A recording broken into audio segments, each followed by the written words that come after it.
যখন তাদের এই পরিকল্পনা ভেস্তে গিয়েছে, এখন তাদের পুতুল সরকারের যে হেড শেখ হাসিনাকে তারা ওখানে নিয়ে বন্দি করে ফেলছে। বন্দি কেন করছে? কারণ শেখ হাসিনাকে ওখান থেকে আর কোথাও যেতে দেবে না।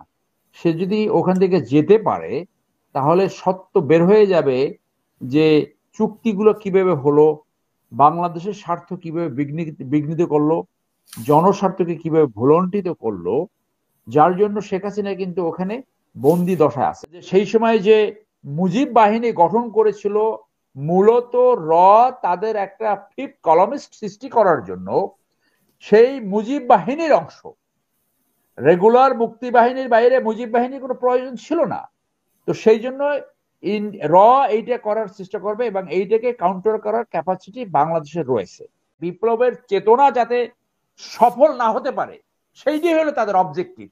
এবং এই সফল যাতে না হতে পারে, সেইটার সেইটার আপনার ফাঁদে পড়েছে বড় রাজনৈতিক দলের একটা এক অংশ, এবং তারা এই ইন্ডিয়ান রয়ের এজেন্ডা বাস্তবায়ন করার জন্য ব্যতিব্যস্ত, এবং তারাই কিন্তু এই দ্রুত নির্বাচনের কথা বলছে।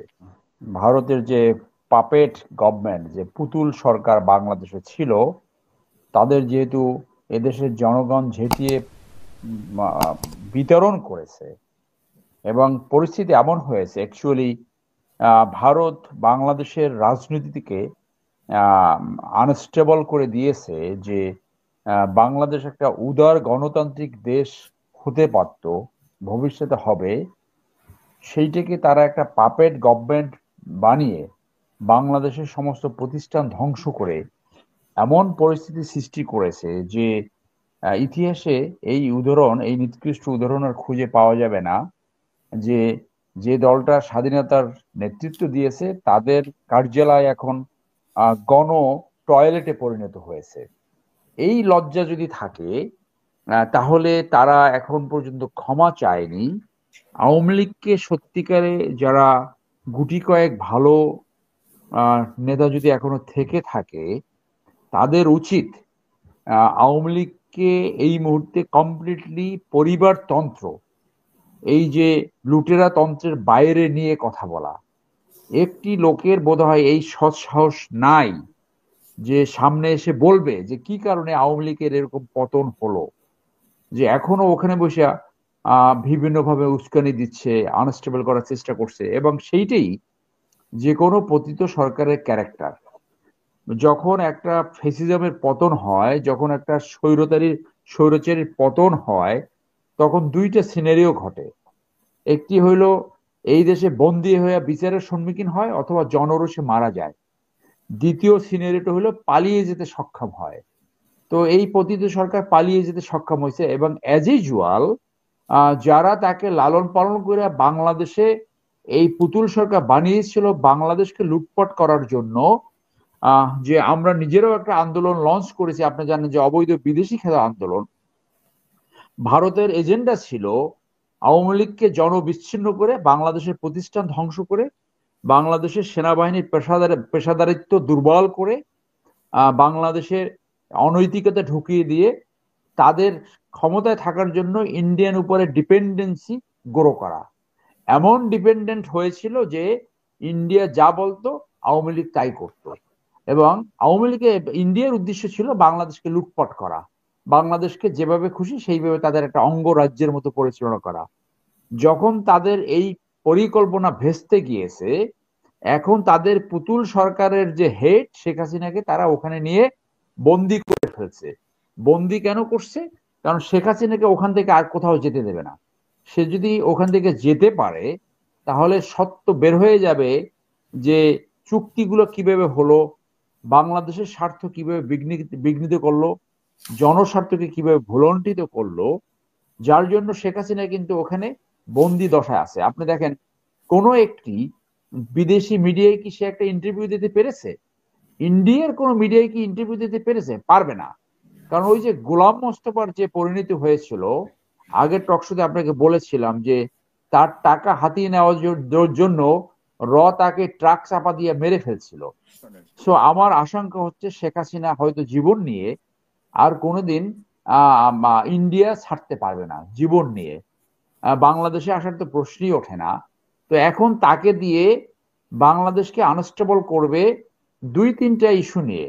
এক হলো এই অন্তর্বর্তীকালীন সরকারকে ভয় দেওয়া, এবং এর ভিতরে এই মোস্তফা ফারুকের মতো একটা গাঁজা খাওয়ার একটা একটা ওই লেখাপড়া করতে পারে না, গাঁজা টাজা খাইয়ে দুই একটা ডায়লগ দিয়ে নাটক করে আর কি। এই তাদেরকে অ্যাডভাইজার বানাবে, ওই ব্যবসায়ীকে, পাটের ব্যবসায়ীকে পাটের মন্ত্রণালয়ে দেওয়া, এবং যাদেরকে প্রথম ফেজে নিয়েছে এর ভিতরে 60% ভীতু হয়ে পড়ছে তারা।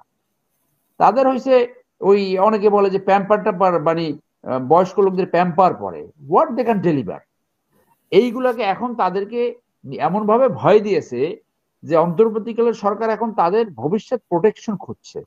এই যে ভবিষ্যৎ প্রোটেকশন খুঁজছে, এইটাই কিন্তু আপনার এই বিপ্লবের যে চেতনা, যে আকাঙ্ক্ষা, যার কারণে এত ত্যাগ তিতিক্ষা এদেশে মানুষ সাফার করছে, ছাত্ররা সাফার করছে, সেইটা কিন্তু ভুলণ্ডিত হতে যাচ্ছে।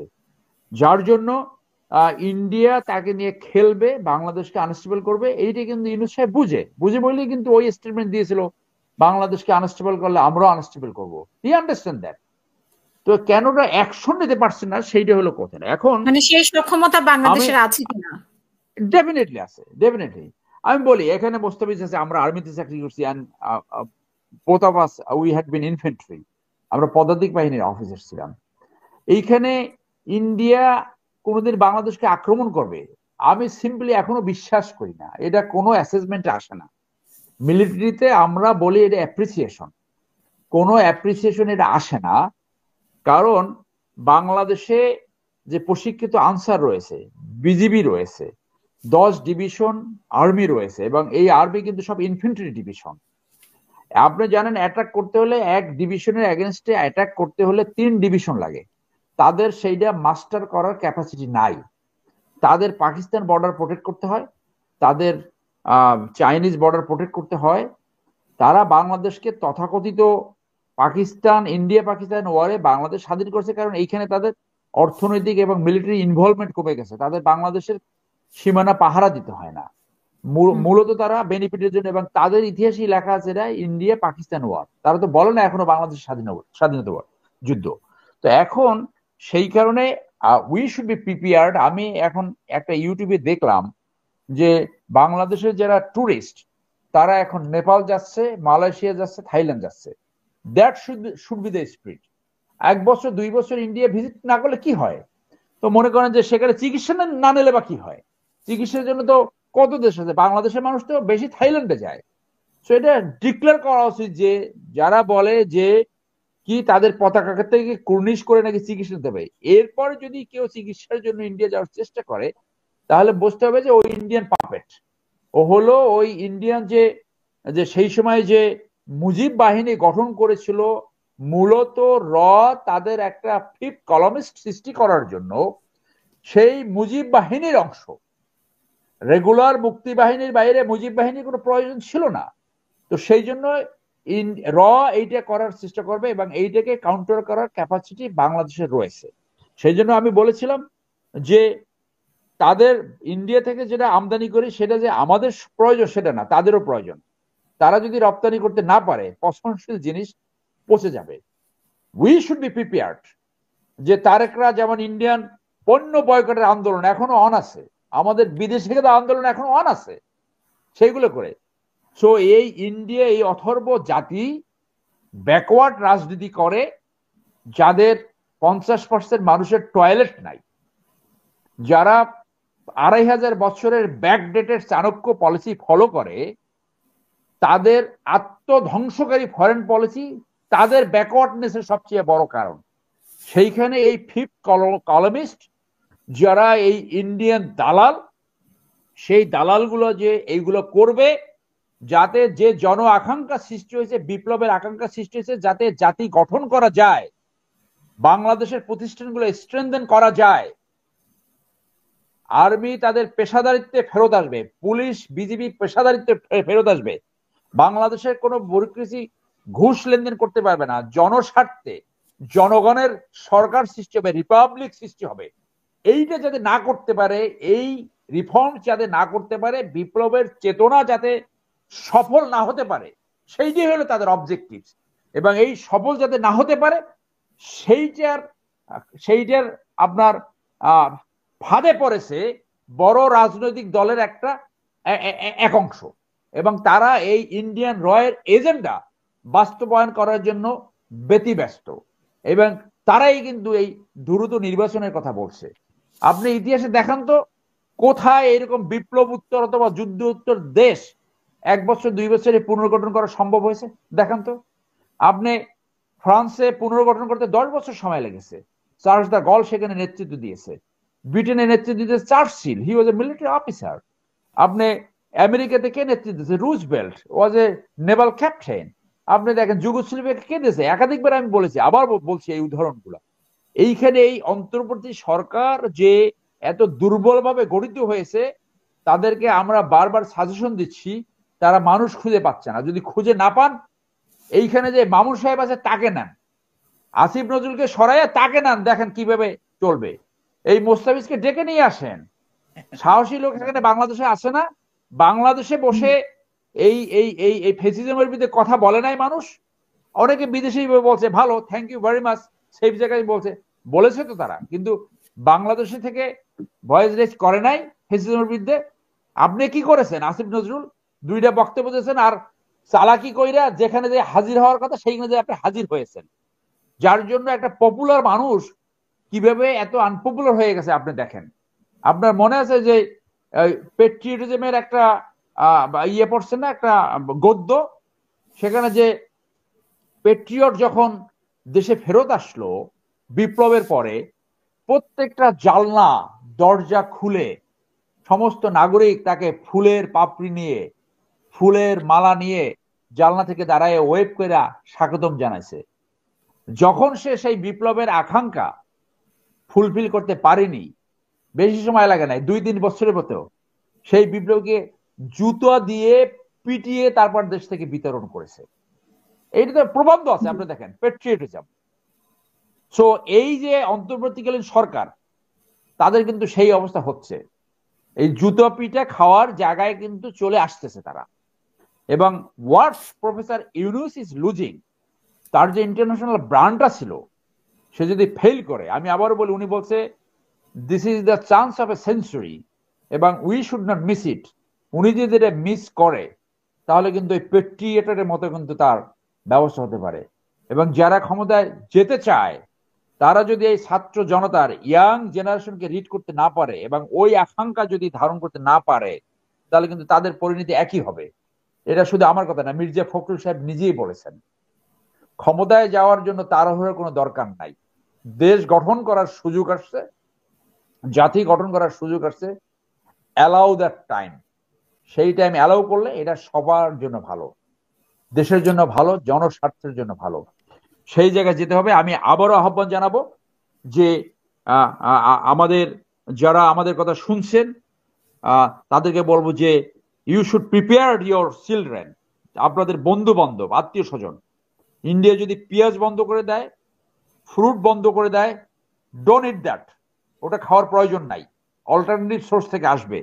চিকিৎসার জন্য ইন্ডিয়া যায়েন না, যেখানে আছে সেখানে। বাংলাদেশের চিকিৎসা মান অত খারাপ না, ম্যানেজমেন্ট খারাপ, কিন্তু এখনো ভালো চিকিৎসা কোথাও কোথাও চলে। আমি সেই ক্ষেত্রে বলি যে এই অন্তর্বর্তীকালীন সরকার যে সমস্ত সিভিলিয়ান দৌড় দিয়ে সিএমএস এ যায়, আপনার সিএমএস এ যাবেন কেন? আপনি একটা বুড়ি একটা বানাইছে আপনার এই এই এই স্বাস্থ্য উপদেষ্টা, কিছুই জানে না, কিছুই জানে না। এইরকম ভালো ভালো জানে, আপনি প্রত্যেকটা জেলা শহরে একটা করে এরকম হসপিটাল করেন যেটা সিএমএস এর মানে চিকিৎসা দেবে। This is possible. 1 বছরের ভিতরে এটা করা সম্ভব, 1 বছরের ভিতরে করা সম্ভব। আপনি ভ্রমণ করতে ওখানে যান না, ওই যে বলছে না পাকিস্তানে যান, যান পাকিস্তান, যে ওখানে আজাদ কাশ্মীর দেখে আসেন আপনি। পাকিস্তান হ্যাজ বিউটিফুল সিটিজ, আমাদের ইতিহাসের অংশ। আপনার চ্যানেলগুলো দেখা বন্ধ করে দেন, সেইগুলো করেন, জাতীয়তাবোধে উদ্বুদ্ধ হন, অন্তত 1-2 বছর দেখান। ওরা ভালো সম্পর্ক করবে, আমরা ভালো সম্পর্ক করবো। সর্বশেষ আমি বলবো, মমতা ব্যানার্জি একটা একটা অশিক্ষিতের মতো, অথর্বের মতো একটা কথা বলেছে।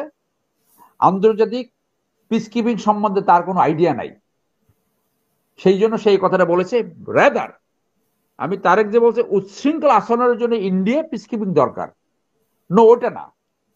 ওরা একটা অসভ্য জাত, কারণ ওদের শিক্ষা নাই, কালচার নাই। মদ খায় সেটা তার পার্সোনাল ব্যাপার, ওইটা ব্লেম করার কিছু নাই।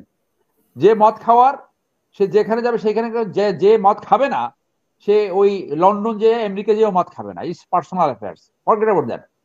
ইন্ডিয়াতে শান্তিরক্ষী মিশন তো, কাশ্মীরে এখনো ইউএন রেজুলেশন রয়েছে। ইন্ডিয়াতে শান্তিরক্ষা মিশন দরকার, তারা যে মুসলমানদের ইথনিক ক্লিনজিং চালাচ্ছে, মুসলমানদেরকে যে এনহেল্ট করতে চায়, জাতিগত বিদ্বেষ, এবং তারা এই যে রাষ্ট্রীয় পলিসি হিসেবে যে এনহিলেট করতে চায়, জাতি ক্লিনজিং করতে চায়, যেটা বসনিয়া হার্জিগোভিনায় সার্বরা করেছিল। ওই জন্য ইন্ডিয়াতে শান্তিরক্ষী মিশন দরকার। এবং সেই শান্তিরক্ষী মিশনে যদি, যেহেতু আমাদের মিলিটারি ট্রেনিং আছে এবং আমরা রিজার্ভ ফোর্স, আমাদেরকে যদি ডাকে, আমরা যে ব্লু হেলমেট পরে ওদেরকে পিস শিখে আসবো, ওদেরকে ফরেন পলিসি শিখে আসবো। ধন্যবাদ।